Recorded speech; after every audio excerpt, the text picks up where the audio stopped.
Meu irmão, minha irmã, eu te convido a abrir a palavra do Senhor no Evangelho de Mateus, capítulo 8. Mateus, no capítulo 8, a partir do versículo 5, nós leremos até o versículo 13. Essa mesma passagem se encontra no livro de Lucas, o Evangelho de Jesus Cristo segundo Lucas, no capítulo 7, no versículo de 1 a 10. Há aí algumas diferenças. Aqui no livro de Mateus, você vai perceber que o texto está na primeira pessoa, né? E lá no livro de Lucas está na terceira pessoa. Mas a centralidade da mensagem é a mesma. Vamos ler. Mesmo sentados, mas com toda a reverência, a palavra do Senhor. Diz assim, a partir do versículo 5 do capítulo 8 de Mateus. Tendo Jesus entrado em Cafarnaum, apresentou-se-lhe um centurião implorando: Senhor, o meu criado jaz em casa de cama, paralítico, sofrendo horrivelmente. Jesus lhe disse: eu irei curá-lo. Mas o centurião respondeu: Senhor, não sou digno de que entres em minha casa, mas apenas basta uma palavra e o meu rapaz será curado. Pois também eu sou homem sujeito à autoridade. Tenho soldado as minhas ordens e digo a este: vai, e ele vai. E ao outro: vem, e ele vem. E ao meu servo: faze isto, e ele o faz. Ouvindo isto, admirou-se Jesus e disse aos que o seguiam: em verdade vos afirmo que nem mesmo em Israel achei fé como essa. Digo-vos que muitos virão do Oriente e do Ocidente e tomarão lugares à mesa com Abraão, Isaque e Jacó no reino dos céus, ao passo que os filhos do reino serão lançados para fora, nas trevas. Ali haverá choro e ranger de dentes. Então disse Jesus ao centurião: vai-te e seja feito conforme a tua fé. E naquela mesma hora o servo foi curado. Vamos para Lucas, capítulo 7, do 1 ao 10, apenas para que você perceba as diferenças aí no texto. Lucas acrescenta algumas coisas ao texto. Lucas, capítulo 7, a partir do versículo 1, diz assim: tendo Jesus concluído todas as suas palavras dirigidas ao povo, entrou em Cafarnaum. E o servo de um centurião, a quem este muito estimava, estava doente quase à morte. Tendo ouvido falar a respeito de Jesus, enviou-lhe alguns anciãos dos judeus, pedindo-lhe que viesse curar o seu servo. Estes, chegando-se a Jesus com instância, lhe suplicaram, dizendo: ele é digno de que lhe faças isto, porque é amigo do nosso povo e ele mesmo nos edificou a sinagoga. Então Jesus foi com eles, e já perto da casa, o centurião enviou-lhes amigos para lhe dizer: Senhor, não te incomodes, porque não sou digno de que entres em minha casa. Por isso, eu mesmo não me julguei digno de ir ter contigo. Porém, manda uma palavra, e o meu rapaz será curado. Porque também eu sou homem sujeito à autoridade, e tenho soldados a minhas ordens. E digo a este: vai, e ele vai. E ao outro: vem, e ele vem. E ao meu servo: faze isto, e ele o faz. Ouvidas essas palavras, admirou-se Jesus dele, e voltando para o povo que o acompanhava, disse: afirmo-vos que nem mesmo em Israel achei fé como esta.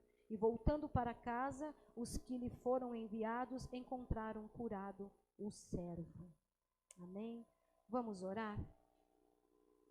Senhor Deus, Pai, de graça e de misericórdia, nós te pedimos, Senhor, que teu Espírito Santo venha sobre nós e que nessa noite, Senhor, nos dê o entendimento daquilo que o Senhor quer nos ensinar, da tua palavra que o Senhor quer nos revelar. Que toda honra, louvor e glória sejam dados somente a ti. Em nome de Cristo Jesus. Amém e amém. Bom, amados, nós estamos no propósito aí, esse já é o terceiro domingo. Nós estamos caminhando nesse propósito de compreendermos, a partir de alguns textos, a partir de alguns personagens bíblicos, compreendermos algumas características, alguns aspectos daquele ou daquela que se arrependeu, que passou pela metanoia e que então se converteu.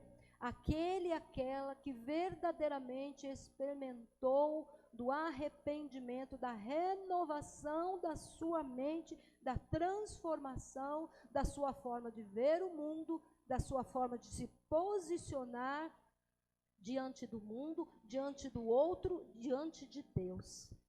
Então, esse é o nosso propósito, de compreendermos alguns princípios que regem a vida daquele e daquela que nasceu de novo. Passa então a experimentar a vontade de Deus, que é boa, que é agradável e que é perfeita. Não há como nós negarmos que nós vivemos numa sociedade violenta, ou em uma sociedade envolvida por violências. E de diversas formas, violências físicas e violências simbólicas. Nós as experimentamos no nosso dia a dia.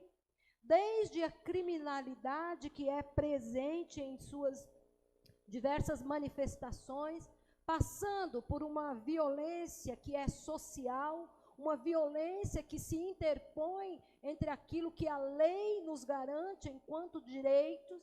A lei diz que todo cidadão tem direito de ir e vir. A lei diz que todo cidadão tem direito à saúde, à moradia, à educação. E há a violência também que nos assola no nosso direito de ser. Ser quem eu sou. Pensar como eu penso. Não ser agredido, não ser insultado por causa da minha cor.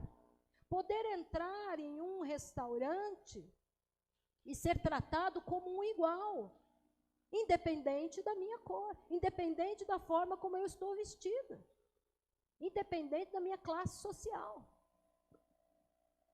independente das minhas convicções políticas, independente do time de futebol para o qual eu torço.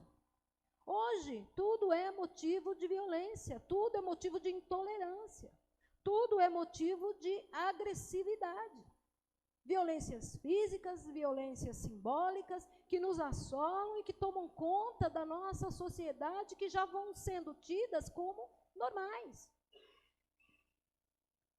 Violências presentes na sociedade, até mesmo para nos impedir de pensar, nos impedir de sentir e de expressar os nossos sentimentos.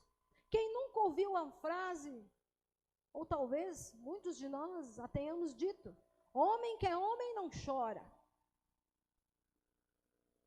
Lugar de mulher é em casa. Criança não pode dar palpite porque criança não sabe de nada. Violências simbólicas. Violências que nos atentam no nosso direito de ser quem somos. De proferirmos, de expressarmos nossas opiniões e nossos sentimentos. Violências que nos cercam e que procuram, historicamente, socialmente e espiritualmente, nos afastar da vida abundante que é propósito de Deus para cada um de nós. Que é a proposta do Evangelho de Jesus Cristo, o Evangelho da paz. Esse é o Evangelho de Jesus Cristo, o Evangelho da paz. Como já nos foi lembrado aqui, ele é o príncipe da paz. E a palavra do Senhor nos chama, a palavra do Senhor nos desafia a sermos também pacificadores. Lá no Evangelho de Mateus, capítulo 5, versículo 9, o Sermão do Monte, Jesus diz, bem-aventurados, mais do que felizes, os pacificadores, porque serão chamados filhos de Deus. Aqueles que não só procuram viver em paz, aqueles que não só buscam a paz para si, para sua casa, para sua família, mas acima de tudo, aqueles que se propõem a se tornarem agentes da paz, esses serão chamados filhos de Deus. É o que diz a palavra. Então, seja um agente da paz, um promotor da paz, onde e quando você estiver. Aceitar esse desafio de tornarmos-nos pacificadores, nos resgata então a condição de filhos e filhas de Deus. É o que diz o texto. Mais do que felizes são os pacificadores, porque eles serão chamados filhos de Deus. Resgata então a nossa identidade. Reafirma a nossa identidade. Então, quando a gente olha para o texto, a proposta é nós refletirmos nesse texto e entendermos de que forma ele pode nos ajudar no propósito de experimentarmos, então, a boa, agradável e perfeita vontade de Deus para nós, a partir de uma mente renovada, a partir de um processo de conversão, de um processo de arrependimento que se dá em todo o tempo, que é para a vida toda. Nos arrependemos e então nos convertemos. É o que diz lá em Atos 3, versículo 19, é o que Pedro diz. Então o texto que nós lemos, ou os textos que nós lemos, fala a respeito de um centurião que vai até Jesus, ou que pede que alguns amigos, para que alguns amigos vão ao encontro de Jesus, para pedir por um servo. Entenda servo aqui como escravo. Bom, naquela época, o servo eram os escravos, que estava para morrer. E o centurião, nós precisamos entender, o centurião era um militar de carreira. Respondia pela força do exército romano. Ele tinha sobre o seu comando cerca de 100 homens. Homens que respondiam ao seu comando e à sua autoridade, obedeciam à sua autoridade. Ele era um militar forjado espiritualmente, historicamente, socialmente, para cumprir o seu dever para com o Império Romano, defender Roma a toda custa, ou a todo custo, defender Roma, defender o Império Romano. Ele era um comandante comprometido com César, com o Evangelho de César, não com o Evangelho de Jesus Cristo. Ele era comprometido com toda a violência que esse império impunha sobre o povo judeu. Ele era um representante de Roma no meio do povo judeu. Violência e força bruta faziam parte do cotidiano. Para ele era algo natural. Um governo. O governo que Roma impunha sobre aquele povo, um governo que vinha de cima para baixo, que acontecia na verticalidade e que era unilateral, que inclusive justificava, Roma inclusive justificava o uso da força bruta como uma forma de garantir a paz. Impunha a adoração ao imperador por força e violência. Era um império que declarava que César era o Senhor. Era a forma que os soldados se cumprimentavam. Kyrios, César. César é o Senhor. Era essa a realidade do centurião. Era essa a ambiência do centurião. Desse homem que se vê diante de uma dicotomia. Desse homem que se vê diante de uma realidade com a qual ele tem dificuldade para lidar. Porque, vocês viram, nós lemos os dois textos. E no texto de Lucas, os enviados do centurião dizem para Jesus que ele era um homem bom. Eles dizem, inclusive, para Jesus que ele era digno de receber aquilo que ele estava pleiteando, aquilo que ele estava pedindo. Dizem para Jesus, inclusive, que foi ele quem construiu a sinagoga. Então, eles dizem, olha, é um homem bom. Então, certamente, esse homem que estava a serviço de Roma, mas que também era um homem que se compadecia e que, de alguma forma, se identificava com os judeus, com o povo sofrido, ele experimentava conflitos na sua identidade. O povo que ele era obrigado pelo seu ofício a perseguir, a punir, aquele povo o admirava, por conta das atitudes sensíveis que ele tinha em relação às suas necessidades, inclusive as suas necessidades de fé. E foi esse homem, com todas as suas incoerências, foi esse homem com todos os seus conflitos que causou admiração em Jesus.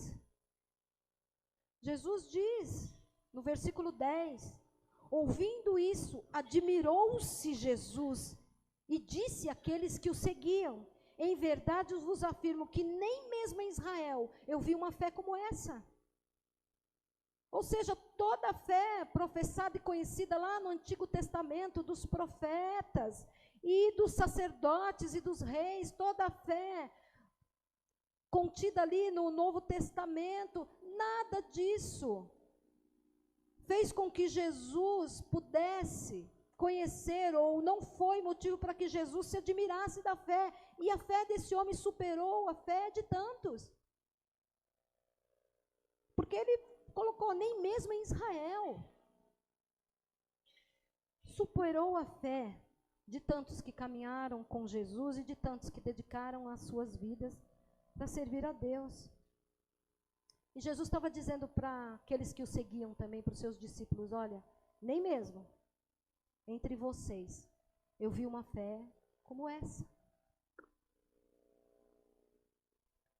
E uma fé como esta só pode ser percebida na vida de quem verdadeiramente nasceu de novo. Uma fé genuína, sim, brota de um coração quebrantado, de uma mente que tenha mais real e profunda compreensão de quem é e de quem é Deus. E como nós já aprendemos, como nós já vemos falando acerca dos últimos cultos, de uma mente que experimentou a metanoia, que passou por esse processo de metanoia, de arrependimento genuíno, de transformação de mente, de forma de pensar e da sua cosmovisão. E esse é um processo diário e um processo contínuo, ou seja, todo dia e para a vida toda. E na vida deste homem, parece que essa própria dicotomia que ele vivia, esses próprios conflitos que ele experimentava, entre servir a Roma e ser amigo dos judeus, já apontava, ou já o direcionava para esse caminho de conversão. Então, diante da doença do seu servo, ele vai até Jesus, diz o texto em Mateus, e numa atitude de amor, implora pela cura do seu servo. E nós podemos aprender algumas coisas diante desse ato. Nós aprendemos que quando nos arrependemos e nos convertemos, nós podemos desenvolver uma fé, ou nós buscamos desenvolver uma fé que agrade e que seja capaz de causar admiração em Jesus. Quando nós desenvolvemos uma fé dessa forma, quando nós buscamos ser agentes de paz aonde nós estamos, nós temos ou nós desenvolvemos um coração que é solidário. Um coração que é solidário. Quantas barreiras esse homem teve que superar para chegar até Jesus? Ele teve que superar a barreira dos julgamentos que ele receberia dos seus superiores. Ele teve que superar as barreiras dos julgamentos que ele receberia dos seus comandados, dos soldados que estavam sob o seu comando. Ele teve que superar as barreiras também do julgamento dos judeus mais ortodoxos, digamos assim, no sentido de serem mais rigorosos. Ele teve que superar os seus próprios conflitos, os conflitos internos, as suas crenças, o sentido que ele tinha de obrigação e de responsabilidade enquanto um representante de Roma, que deveria adorar ao imperador, que deveria adorar a César. E ele se aproxima de Jesus e diz o texto que ele implora, após romper todas essas barreiras, para pedir não por si, mas para pedir pelo seu servo, pelo seu escravo. Então, uma fé que pode surpreender a Jesus, que pode impactar a Jesus, é uma fé que vem de um coração solidário, de um coração que coloca o interesse do outro à frente dos seus próprios interesses. De um coração que entende que se o outro não está bem, não há como eu também estar bem.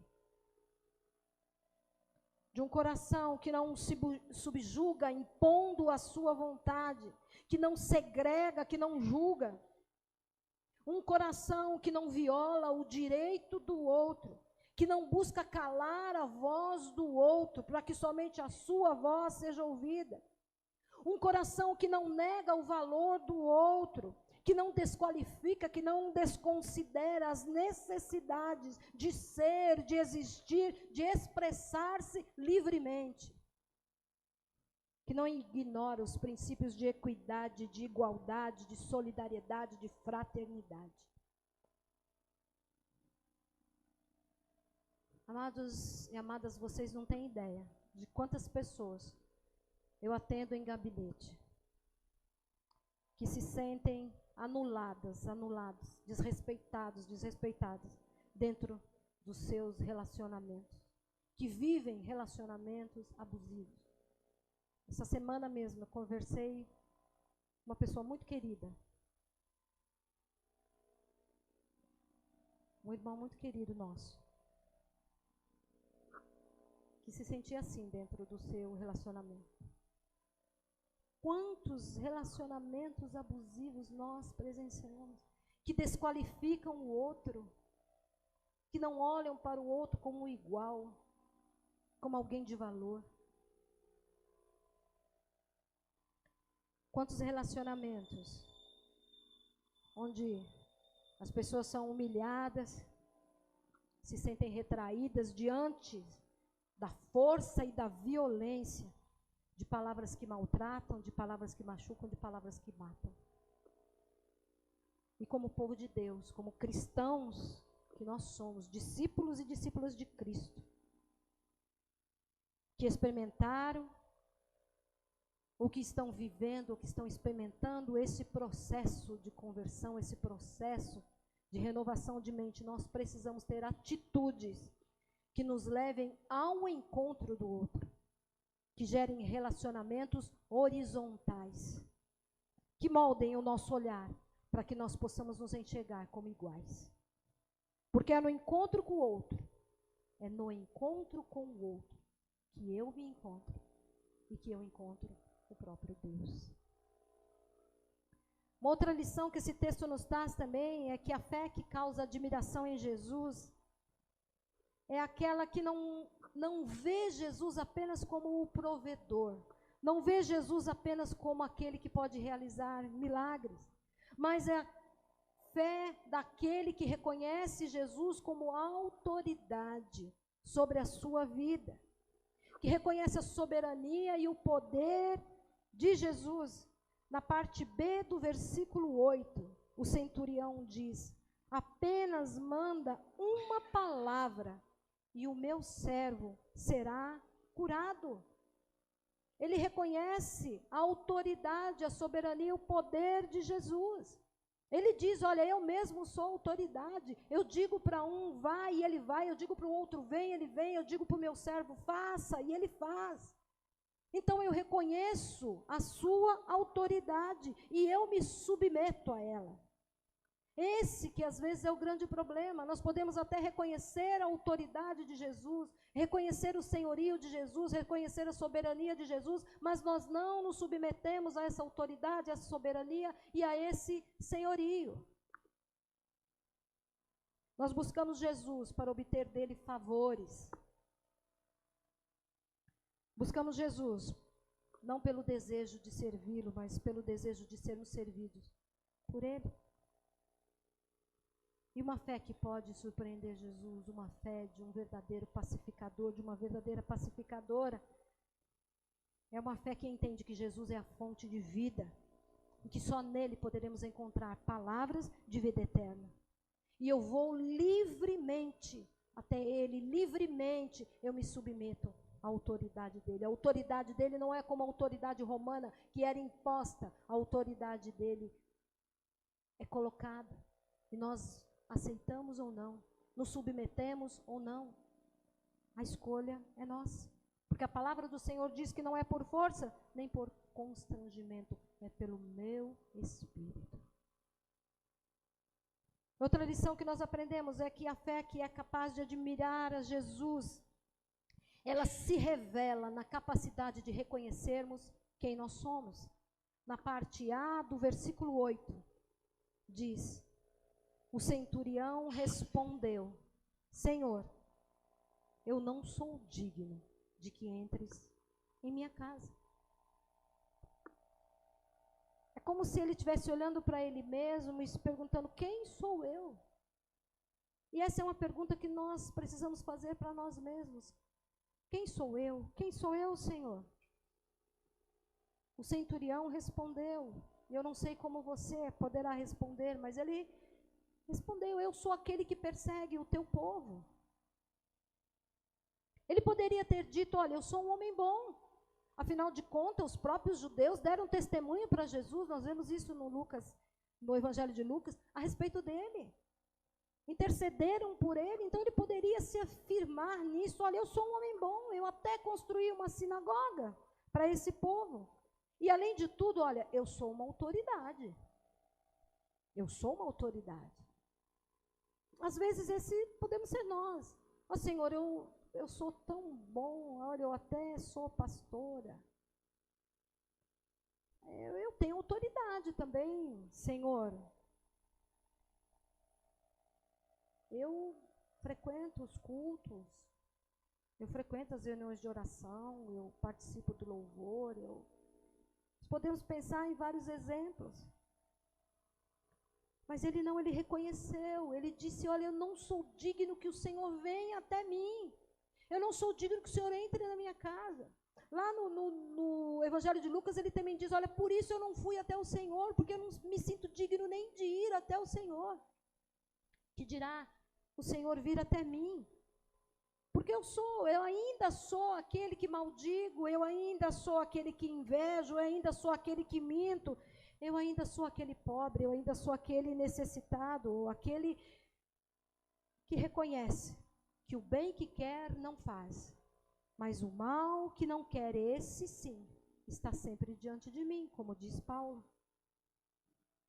Miserável homem que sou. Esse sou eu, meu irmão. Esse é você. Somos nós. Não sou digno da sua presença na minha casa. E quando eu reconheço quem eu sou, eu estou vivenciando na prática esse processo de metanoia. Aquela chave vira na minha mente. E eu reconheço o quanto eu careço da graça e da misericórdia de Deus.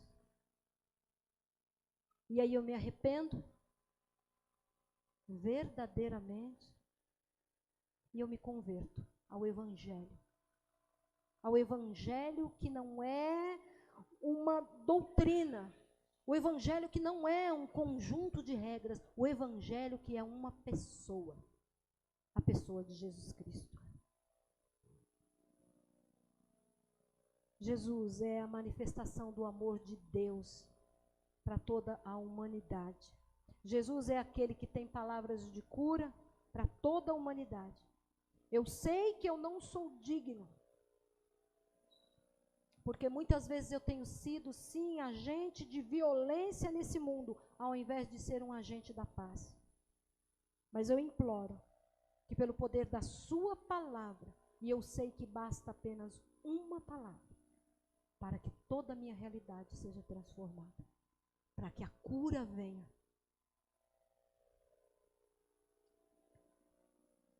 E o versículo 13, então disse Jesus: vai, e seja feito conforme a tua fé.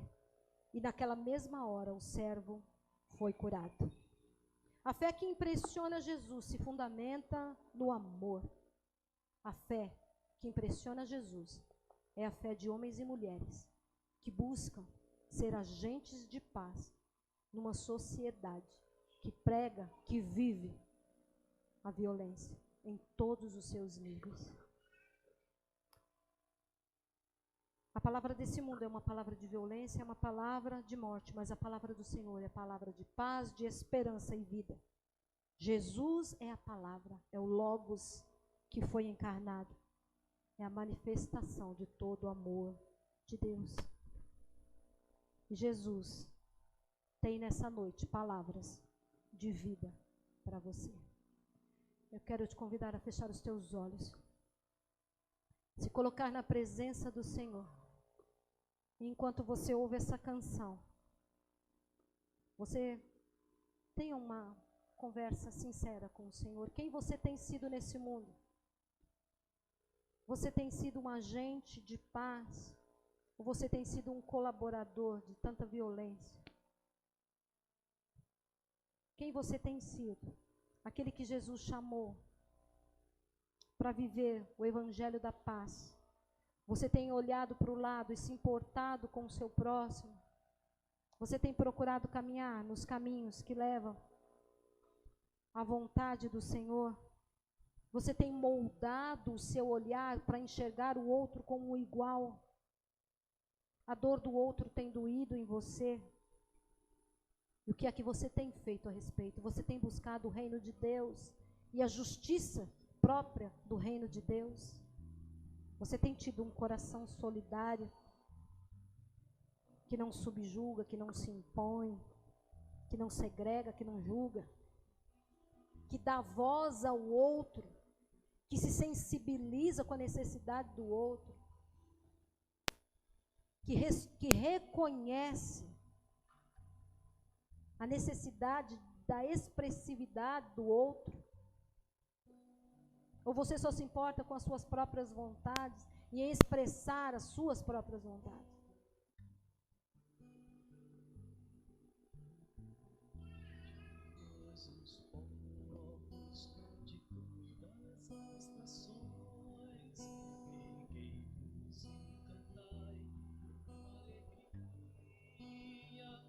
Fazei soar no ar a nova melodia que Jesus Cristo traz libertação.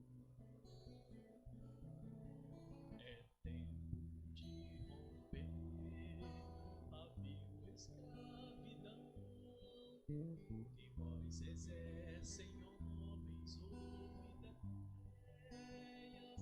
É tempo de dizer que só Deus pode ser o único Senhor da humanidade.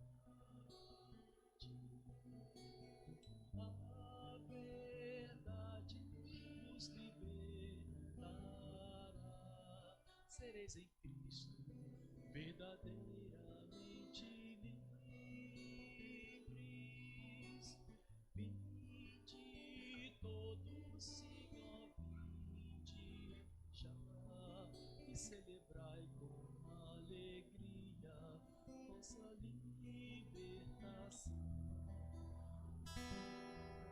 E vós os oprimidos, e vós os explorados, e vós os que viveis em agonia, e vós os cegos, coxos, vós cativos, sóis, sabei que em breve vem um novo dia de justiça, dia de verdade, dia em que haverá na terra paz, em que será vencida a morte pela vida e a escravidão enfim acabará.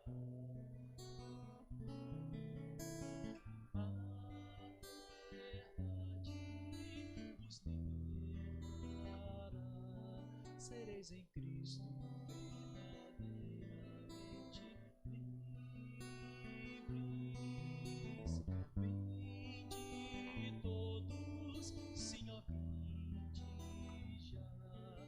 celebrai com alegria vossa libertação.